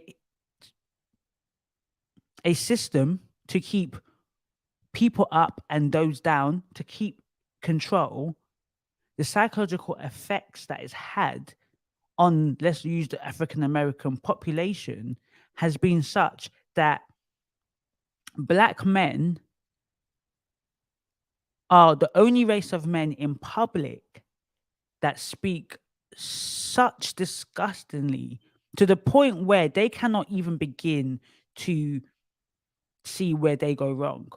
Anything you throw at them, if you talk about, well, black men are not in the household at X%, they'll say, well, the crack pandemic, Joe Biden did that law where we're incarcerated. But they are not able to take accountability of the actions of their forefathers, but they want black women at large to take accountability for their actions. When the egg and the chicken occurred, we can't say what occurred first, but we can say is that the man, being the leader of the household, ultimately takes responsibility. If you are the CEO of the business, right, and you've got employees, and your employees make a mistake, right, they made the mistake, but because you are the CEO of that business, you have to take accountability for that mistake. That employee is a reflection of you. So you have to apologize to your customers. You have to apologize to the wider public. That is how it operates. It's frustrating. I can say it as myself. Some of my employees, let me be straight. It hasn't happened. Oh, thank God, for a long time. A big data breach happened 2 years ago. Yeah, it was a very minor data breach, but a data breach occurred. I had to take responsibility. I lost thousands of pounds because of that. I had to refund. Like, I couldn't say, well, it was my employee, she made a mistake. I had to do an email. I had to report it to the Information Commission Authority, blah, blah, blah, blah, blah. I had to give refund when people asked for it. I had to take responsibility. Internally, to be fair, I was quite fair. I wasn't angry, upset, because I was angry, upset, but I wasn't shouting, because that's not conducive. But the point is, I could not blame anybody else but me. Now, internally, I could say, you shouldn't have done that. I can re-educate. I can do all of those different things. But externally, it's my responsibility. I'm the CEO. That is what black men are failing to do. They are failing to say, you know what, black women, this is your fault, this is our fault, but ultimately it's our fault. It's we take responsibility, and so that we take the responsibility of it. Let's do better. What can we do to come together? What can we do to come together? Instead, they will dug us out, and then they have the audacity to go to another country, compare and contrast, and think that the women there like that. Look, if you're going to date somebody outside of your race, if you're going to date somebody outside of your country, just date them. Date them for what they are, not date them in contrast. I get that naturally we're always going to compare and contrast, but look, it's none of us like to be compared to someone's ex. So how do you think it is to be compared to a whole group of people? You're comparing me to a whole black. Do you know how many millions of black people there are in America? You're telling me that every single African American woman is overweight, is masculine, is a modern woman, is a hoe, is a single mother who's a single mother who's on Section 8. Like, really? Really? Is that what you're saying? Is that what you're saying? Like the stupidity that comes from those type of people. And the reason why they get away with it, because they shout. If you ever see a panel of men, particularly black men, gunning at women, they shout and they scream. They're so emotional, but they have the audacity to tell us that they're being very logical. Anger is an emotion. So if you're shouting and screaming on your chest, you're being emotional. You might not be crying and being sad, because that's what we define emotion as. Emotion is any feeling. Is a hormonal thing. So if you're angry, if you're smiling, if you're sad, that's all emotions, baby. So I want to just show you a video of the Brazilian feminist that ran, the leader of the passport bros out of the country. Now, he was literally fearing for his life. You got to find it. I'll give you the name. Then you go and find it. Write it on Google. You're going to see a video. The two videos, one in Portuguese and one in English, apologizing to the Brazilian woman because he loves Brazil. He would never, ever, ever talk about the Brazilian people them like that, but he did. He did. So this is Tonya Tico. Oh, TK. No, I can't. You know me. I can't say words. Tonya Tokyo. Anyways, Tonya TKO. Stephanie Ribeiro is a Brazilian feminist. Helena Morago is a psychotherapist. So she actually is a psychotherapist. Okay. This is Tulio Costurio. That's Stephanie Ribeiro's husband and translator. She can understand English, but is able to speak better in Portuguese. So just want to start at a particular clip so we can really get it. Let me see what speed it is. It's normal. No, let me make it a bit faster. Sorry. Okay, no, they're speaking Portuguese. Whenever you speak a different language, it gets a bit faster. Let me just do it a little bit faster. Why do you have to go to a country that is a developing country?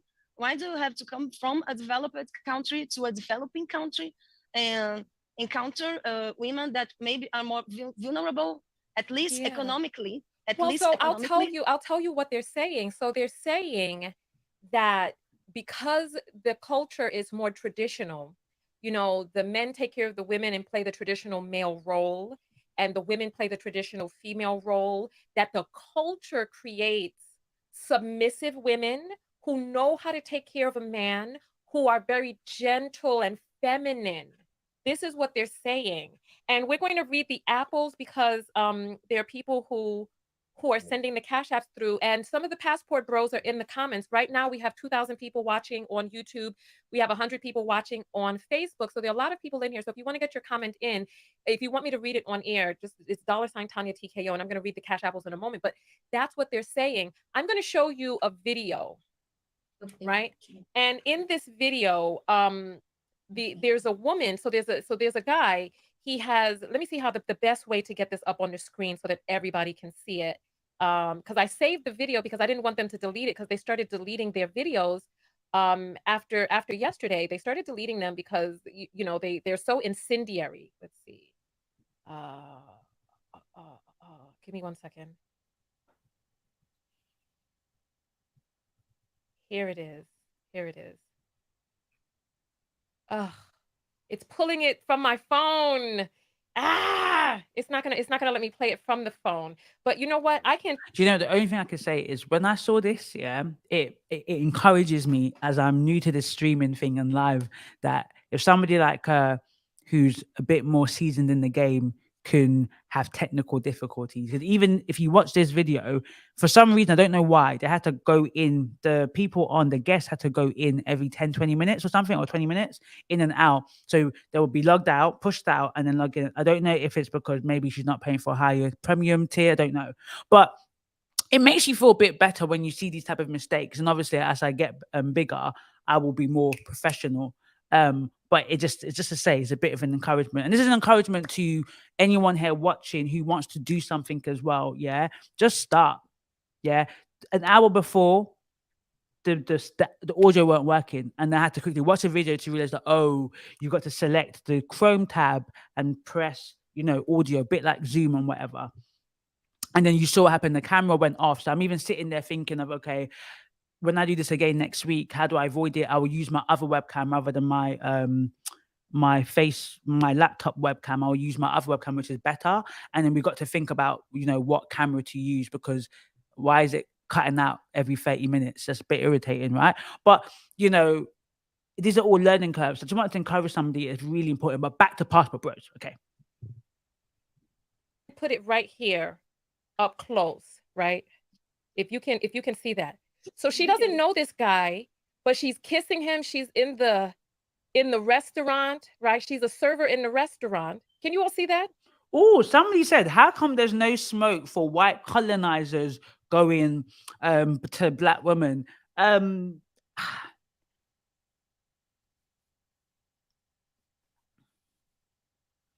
White men have been doing this to Filipinos. It's a big thing that they do that. More so Asia. White men do go to Africa, but I think more so Asia. So it isn't that white men are in droves going to Africa. I don't hear about that. They might date them, because you find a lot of white men with Kenyan women, a lot. But a lot of white men with Nigerian women, Zambian, whatever, Caribbean women, whatever. But white men go to, like, when I was going to Thailand, not Philippines, but Thailand, Philippines as well. It was a thing. White men were going and meeting ladyboys. Anyways, so it wasn't a problem. Let me be real. They're not going in droves to Africa to find a wife. They're going in droves to Asia to find a wife. So black people are not going to talk about that because it doesn't concern them. We're talking about Passport Bros because, well, obviously, her being American is the fact that it is a black man. It's our equivalent. When you think about your counterpart, white man, white woman is their racial counterpart. Yeah? Black man, black woman, Asian man, Asian woman. So naturally, anything that happens within the black community, I'm going to talk about because it is my racial counterpart. That's just to answer the question. So that comment was there. It was one of the comments on her thing. So I just thought to make a comment on that. She's just enamored with him. And then so she's rubbing on his bald head. She's kissing it. She's hugging him. She even takes her hair and starts flapping it all around so they can see she has long hair. And she's just so enamored to be near him, right? And so what man wouldn't want to come over for this type of treatment? Tulio, your face. Tulio, your face. I'm really sad. I will say something about this because also I researched. If you could just translate real quick to Stephanie. The question is, you understand, Stephanie? Oh yeah. Okay. Yeah, no, I would answer because this is something that is really important when we discuss about masculinities, like how these guys are reproducing the idea of power focused in a project of masculinity of the white man. And this is something really interesting because when I was used to live in States, I lived in Nashville and then in New York, I remember some conversations about the idea that the black man doesn't want the black woman because the white women are more traditional. They take care of them. They make the traditional role. They cook. They blah blah. The idea of the women submissive, whatever. Right. So they using these arguments is basically the same. I'm going to stop it there just because of time, I've got a third topic I want to talk about. But let me end on this, right? Let me say this. Let me stop sharing. Let me say this. There was a study that I read last year, and it was done in the 60s. And it was so interesting because the study showed that the Black woman because I'm doing a doctorate, and my doctorate is focusing on Black women leaders. So I was reading a article on Black women, in the workforce and them trying to climb up the ladder in the 60s, and the fact that Black women and white women, the difference was that the white women that were working didn't have to work; they chose to work, right? Because a lot of them had men that were working that could cover their bills, and that education wasn't even pushed in a lot of these women's households because it wasn't that important. Or if it was pushed, it was they're going to get married. And you find in America, I think white women tend to get married earlier, right? Where this is we're talking about in the 60s. What I read, if I can find it, right? What I read, I sent it to a few people because I was like, this is what's happening in 2022 then, right? This is what's happening in 2023, that Black women had to work, right? And this is now, I'm going to add something there, and just for people to think about. What I don't think we consider, and this is the reason why I think in the Black community overall, we need anthropologists and historians. All of these people with a podcast here need to bring somebody on that has looked through, has excavated the history to understand the breakdown of the African American family, the breakdown of the British Black family. That's it, because there is still, let's leave it there because it really is in those two countries, maybe in Canada as well, but let's focus on that, right? What has gone on? Now we're talking about America, because this is slightly different in the UK. We're talking about America, and in America, particularly in the 1960s, when Black women were working, we know the civil rights movement was going on. What happened was, right, and this is one study, other studies might contradict that, but this study picked up was that the Black woman there, even though there was a lot of racism and sexism, and the intersectionality between being a Black woman and Black and being a woman and being of lower class. The stereotypes of Black women there, they were not actually seen as sexual. That's what's so interesting. The stereotypes of sexuality has always been there, but it became more to the forefront later on. So in the 60s, Black women were not desired in that way. Their body, though we know that woman, I can't remember her name, that African woman that was paraded, overall, they saw it as disgusting. So Black women were not seen as beautiful at all, right? So they somehow was invisible to the white male gaze. And because Black women used to occupy positions as maids and servants in white households, they were like they called them the mammies, right? They were the mammies in the households. So to the point where some of these Black women had power because they had ear to the throne room. They were the white men and the white women did not think the Black woman had any power, so they could talk about their business and things in front of a Black woman. What's she going to do? Where's she going to go? Who's she going to sell her information to? So there was something about the Black woman climbing the ranks more than the Black man, because they were not a direct threat to white men. That's the point I'm trying to make, where the Black man is a direct threat to white men.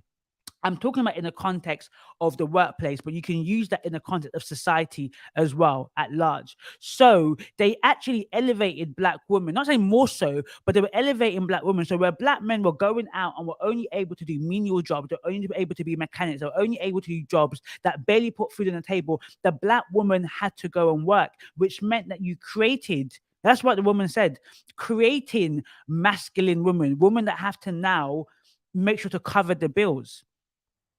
And then we know what happened in the 80s, the crack pandemic, and all these other things, the other factors that contribute to all of these things. The Bloods and Crips was created to protect the family, protect the society, and they end up becoming, the crack, and then about money. So many things contribute to the degradation, to the breakdown, to the decline of African American families. And rather than the Black men to be, our grandfathers, our fathers slacked. They did not do what they need to do, but we need to stand up and do what is right. But you women are pissing us off, and you need to get on board with us. Come on, get on board. Or say, I'm going to jump. If you change, people change around you, either good or bad, but they will change around you. But constantly talking down, using a small, because I believe it's a minority, maybe it's not a small minority, it's a big minority, but a minority nonetheless of Black the black society of black women and generalizing it to the whole black America, to the point where even UK British black men are using the same talking points as these American black men, when we've got a different socio-economic situation. We are post-colonial. Like, the system is so different. It's frustrating because you're painting every black woman with the same brush, and it is wrong. The same way I cannot paint. I've been very specific to talk about African American men and not even say all of them. Why? Because I'm in the UK. The socioeconomic and the socialization of black people is different. Right, you've got Caribbeans that came post-war, predominantly the Windrush generation, post not only a Commonwealth country, but they obviously had slavery as well. Africa predominantly post-colonization. Majority of us only got independence 40, 50, no more than 60 years ago from the United Kingdom, or from France, or from Belgium, or from Portugal, right? So the imperialism is different in different countries, whether it's slavery, apartheid in South Africa, or colonialism in a lot of African countries. Though impact is very similar, the system that imported racism and imperialism is different, and I think that needs to be talked about. But I digress. That is what I want to say about the Passport Bros. I just really want to say that shame on you. Shame on you, Austin Holman, who felt that they could go to Brazil and promote, basically, Brazilian women are easy. They will have sex with you easy. African American, leave the black woman, leave the white woman. They're tired of the white woman in America. Let's get easy poussoir, and promote the stuff. Right? And you men, shows you have no game, you have no swag, you have no decorum, you have no self-esteem, that you think you can go to another country. Shame on you. Like, laugh out loud. I think it's just deplorable. And you are honestly a disgrace. Look, I'm not God in it, so God can give you mercy and grace. I don't really care really about you, really and truly, but you're a deplorable human being. I pray for your salvation. I pray that you come to Christ and the Lord really, you are remorseful for what you have done and how you've treated women. Because if you can treat your own woman the same way, doesn't matter the race of another woman, the country of another woman, you will treat the woman the same way, because you do not see them as, you see them as other. You do not see them as whole human beings worthy of dignity and respect. You see them as objects that you can use and you can toy with to make you feel powerful, because you feel not powerful in your country. The white man doesn't make you feel power. The white woman doesn't make you feel power. Makes you feel powerful, and the black woman, you're not able to see that. So the issue is within yourself. Develop yourself. Develop yourself. Develop yourself. And lastly, thank you guys for staying with me. Thank you, thank you, thank you. Lastly, what's amazing about this, right? I'm just going to say this here. These videos are going to be cut short. So in a couple of days, these videos will be repackaged as like separate videos. So that's part of the reason why I'm doing like 3 topics in one, then they get cut up. So that is the strategy that I'm going with. So thank you guys for bearing with me. So one more topic. I want to talk about something that I saw, which was really sad. It was really, really sad, guys. Like, I was really upset when I saw that. I thought, oh no, oh no, oh no, oh no. And it was a company called Grassfields. Let me know if you've heard that company before. It was a company called Grassfields. And this company is owned by and founded by 2, what would you call them? Cameroonian British women. And they had, I guess, manufacturers in Cameroon and Nigeria, and they created African traditional wear. Yeah, they created African traditional wear for us to wear. So like, imagine this, but in African print. Yeah. And they've been doing this for a very long time. I've bought a few things from them. And unfortunately, a scandal's kind of broken out. And I thought to talk about it because I'm a business owner. I understand the needs of businesses. And I just think as somebody who does support Black businesses, and as somebody who somewhat watched their journey, I thought, let me talk about this and find out what people think about what's going on, and people's thoughts and feelings. So I am going to share a video because this video is a plea. They basically, I was going to say, they plead the blood of Jesus. You know when some words just make you think of something, you say plea and then you start thinking, plead the blood of Jesus. I plead the blood of Jesus. And it's really got nothing to do with that. So I'm going to play to you a video that essentially one of the founders is pleading to the Black community. Now, what's really interesting is that last year, this same woman that you're going to see essentially informed the public that Grassfield was closing because her sister had cancer, and not only did she have cancer, it was of such a severity, such a what would you call it? Not only severity, like it was basically really big, really heavy. So they got to close it down because can you imagine running a business with your sister and your sister is actually potentially going to die? It's just a bit much, right? A bit much. So I thought it was closing down. In all intents and purposes, it closed down. That's what I thought. And then literally about a month ago, I was like, oh, is it back on? I ordered something. I actually ordered an African ready-made outfit.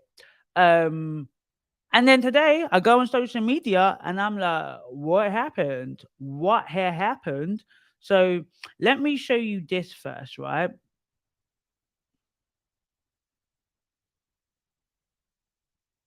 So let me show you this.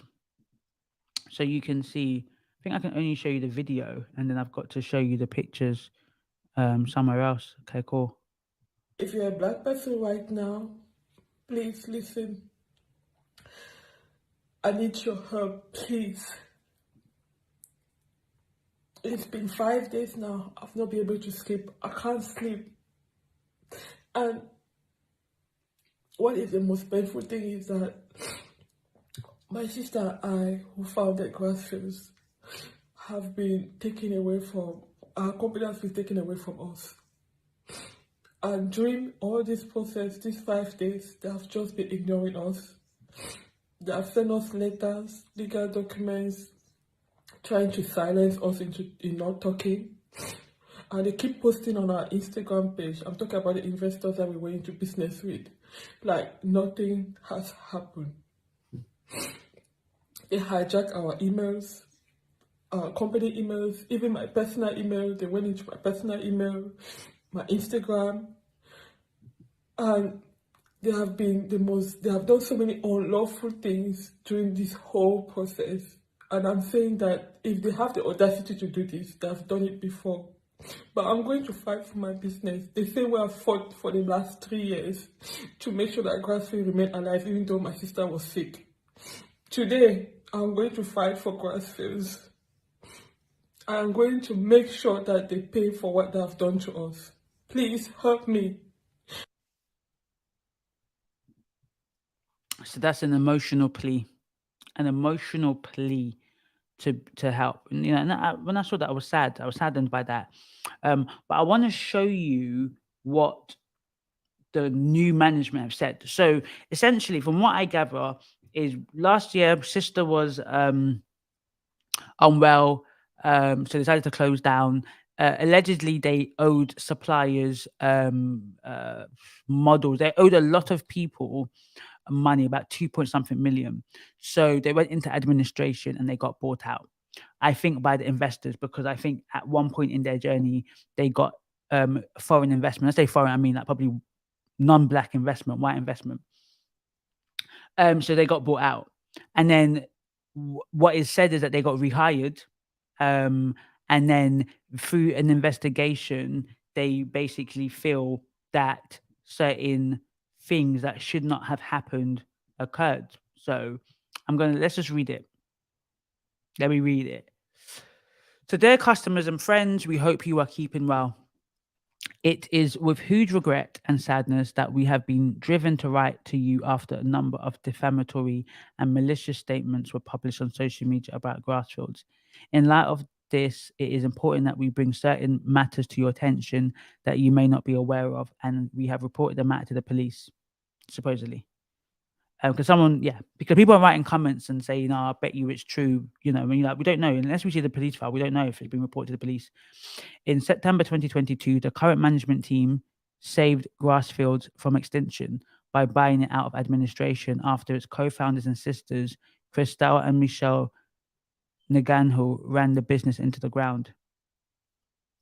The company owed suppliers, staff, and customers over 2.2 million, despite the sisters making even more than that in revenue, resulting in huge personal gains to them. This, of course, had a huge effect on you, our customers, some of who didn't receive the products they ordered and didn't receive refunds, and staff who weren't paid for months. Now, that has been shown to be true. A lot of people in the comments are actually saying, yep, they ordered, they didn't receive the products, they haven't received the refund, etc., etc. There has been excuses, like when you're asking, why is my refund not issued? There's been excuses from, I guess, them. We're also proud to be investing in local manufacturing in Nigeria, where some manufacturers had refused to work with the company under the sisters' management due to not being paid. Noting that Christelle and Michelle have been sharing significant misinformation already, we are driven to set the record straight with you. We have been made aware of defamatory and malicious statements being made about Grassfields by Christelle and Michelle and some of the models who have worked for them. Yeah, because some of the models have reposted the video. Additionally, information has come to light recently which leads us to believe that Christelle and Michelle had been diverting funds owed to Grassfields for their own benefit. Failed to pay their team, suppliers, and lenders. Continue to charge customers for products that they had no intention of dispatching whilst ignoring refund requests. So with that, somebody said that when they closed in September, people were still ordering. So technically speaking, you're meant to be closed, so I should not be able to order. And they did not get their order, but the money was taken. Spent a large portion of the company's fund in a personal capacity, which ultimately led to the company becoming insolvent. We are in the process of preparing to issue an application at the High Court for an injunction to immediately restrain the founders' further unlawful activity in order to protect the business and its customers. Some of the above behaviors amounts to criminal conduct in the UK. And unfortunately, we have had to pass the information to the police and are cooperating fully with investigations. It's so damning, though. Like, we don't know what's true or not, right? Tell me what you think, if it's true or not. But it's so damning. And honestly, it pains me because unless you choose to sell your business fully, and you want to, they call it payout, right? Some people have an exit plan. They want to sell their business. When your business is bought from you, and I get that if this is the situation, if this occurred, fair enough. But imagine creating something. Is that, you know what? It's really like having your child and going for adoption. And yeah, maybe it's your fault as a mother, as a father, you did not look after your child properly. But I can just imagine that idea of like somebody saying that I'm taking your child from you and you're not having your child. I don't think you're a fit parent. Just painful. The new management team purchased the business out of administration. Christelle and Michelle were given opportunity to contribute to the business. The hope was that we could work together to rebuild the business. With this hope in mind, both Christelle and Michelle were rehired. In light of the above misconduct coming to light, we were left with no choice but to dismiss Christelle and Michelle from their roles with Grassfields last week. This was an extremely difficult decision to make, even given the relationship you, our customers, supporters, and friends have built with Christelle and Michelle. Given the fact that they were the co-founders, they were the founders. I know you bought it out, but they were the founders. Anyways, like, it was a black business. Now it's not a black business. Like, anyways, since their departure, due to the unfortunate suspected criminal conduct, Christelle and Michelle have improperly obtained and refused to return access or ownership to Grassfields' TikTok, Pinterest, and Africa accounts. They have threatened to use these social media accounts to spread further defamatory and malicious statements unless certain unreasonable demands, including financial demands, are met. The new management team will not be engaging with these improper and unlawful demands. We should say that since Grassfields' new management team, this is a long thing, rescued the brand out of insolvency, we have rehired staff who previously lost their jobs, increased the workforce by 40%, invested in new infrastructure, honored all historical refunds and returns. Should you have any, anyways, okay, cool. You can see this, you can see that, you can see this, you can see that. Woo! Who's to say what's true? Who is to say what is true? Let me show you another thing, right? Because they are saying it's been stolen from them. Now, that probably is highly inaccurate because it was bought. Let's be honest, it was bought. But maybe what they mean that it's been stolen from them is being kicked out. The idea that even though it was bought for whatever reason, because they are saying the reasons are this, Christine does not say why. She has not yet said why. Yeah, I'm showing you what you can find. If you want to find out about a company, right? Find out here. You can just go here. Every single person in the UK, maybe even America, can go here. We can find out. So what I'm slightly confused is who are these people? Why is the people not, the new management not here? Why are they not on Company's House? She's still on Company's House. I don't really understand. This shows it was insolvency. Administration started 7th of October 2022. Practitioner, probably these are the lawyers, right?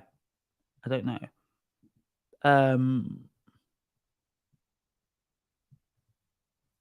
So we can really see, if we wanted to look, right, administrative proposals. This was bought. We can really begin to see. Let's see how much they've been making.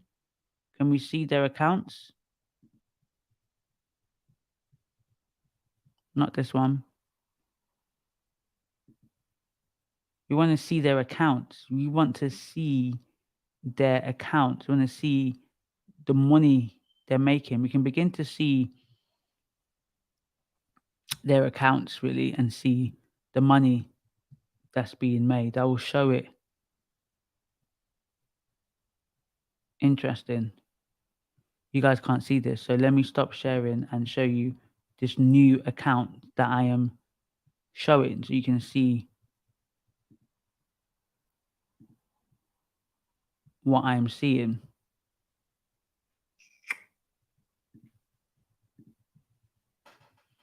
Look, I'm not trying to tell you what this means, but I'm just showing you, right? So we do need to do some due diligence to find out what is going on and what is true. Now, it's interesting that on the website, they never once mentioned the cancer. Because part of me feels that wouldn't they say that, right? Wouldn't you talk about the fact that the sister had cancer? Because part of me thinks if this is true or somewhat true, maybe they were spending it on getting treatment. Because sometimes, people, NHS does what it does, but you might want to get specialist treatment. If NHS are telling you that there is no hope, or you've got to go through chemotherapy or radiotherapy, maybe you're like, look, mate, I'm going to find the top doctor in America and Canada and whoever in Switzerland who's going to treat me, and that obviously maybe go privately. So I'm just wondering, maybe they spent it on that. They won't spend, you shouldn't be doing that, but it was like a life and death situation.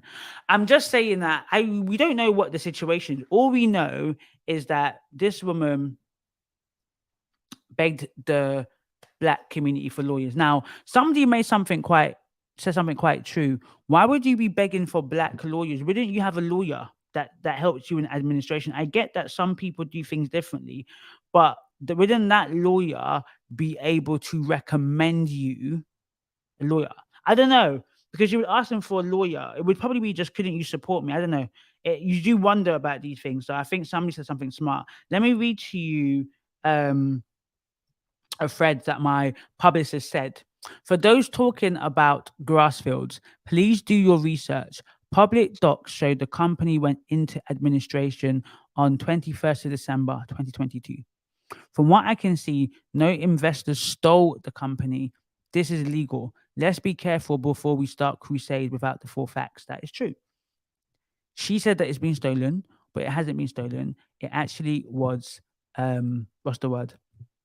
Bought out. They were bought out. They were bought out. Maybe what she means by stolen. No, she's emotional. See, when you're emotional, you say things. So she's not going to say the right words. And English isn't probably her first language. So when you're emotional, English isn't your first language. You start saying things like, they stole from me. No, they bought it out. But what's happened is that now they've kicked you out. That's the bit you're trying to say. But you're emotional. You're not thinking straight. Also, I'm not trying to throw shade at the sisters or anyone else, but read the facts before jumping on crusades. Very sad all around. Final point for now. If you look at the paperwork, the company was deemed insolvent in September 2022. True. Yet continue to sell the same black people they are appealing to now to get the company back. So what I said, people were still able to buy things and the company was insolvent in September 2022. Should have told the truth in September. So I do agree with that, because what I knew was it's closing down because the sister is one sister sick. Cool. No, we didn't know that that also part of the whole thing is money, and they ain't got no money. Money ain't there. Anyway, the last thing I'm going to say is this, because I would love to speak to her. And maybe by God's grace, you guys will see me doing an interview with her and just find out, because we'll never know the truth unless they do an investigation and goes to court and we get the court documents to see what goes on, right? But one of the things that I think is quite interesting, it just shows us that how we have to be diligent when we have a business. You see how this can occur, right? How this can occur. You can create something, maybe you don't handle it properly, you have investors, and then things go wrong, and then you get bought out, and your own company, what you did with your blood, sweat, and tears. Now, let me say this to the sisters. Honestly, if you can create Grassfields, you can do it again. I say it though, it ain't easy, but that is the belief you have to have.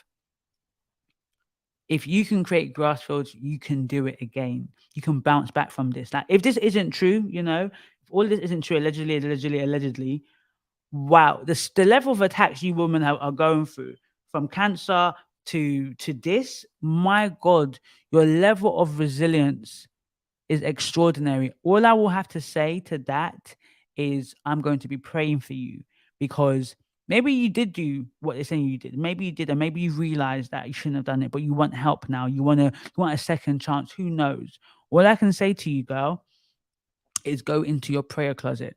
Because if you did not do what they're accusing you to do, there is a God. There is the God that is above the cosmic entity, above the world, that says it in the Bible that he is our vindicator. Yeah.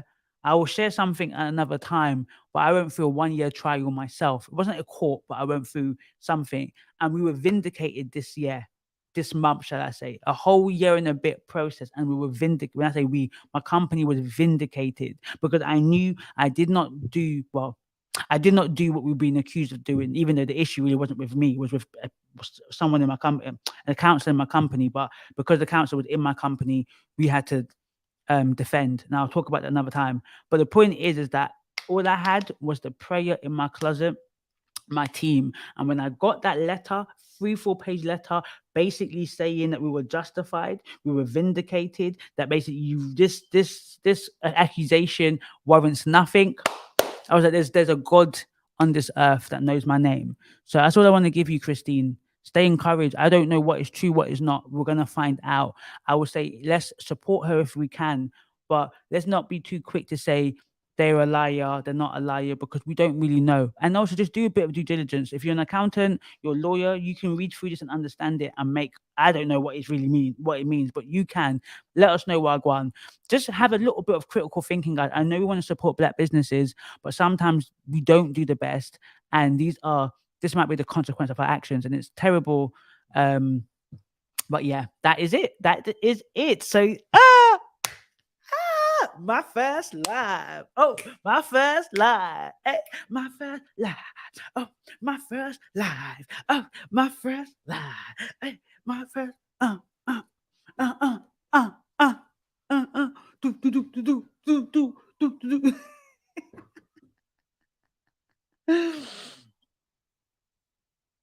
I'm just checking the messages. I am so happy. Thank you guys for what? I did a 2-hour live. I spoke for 2 hours. Guess what, guys? I need to record the podcast. So I got to sort out how we're going to do the podcast. I want to record the podcast, because if I don't do it today, it ain't going to be done. You know what I'm saying? So I got to somehow record a podcast. And yeah, so this is amazing. I'm going to end it. I'm going to end this broadcast. I'm going to end it. So like, share, comment, subscribe.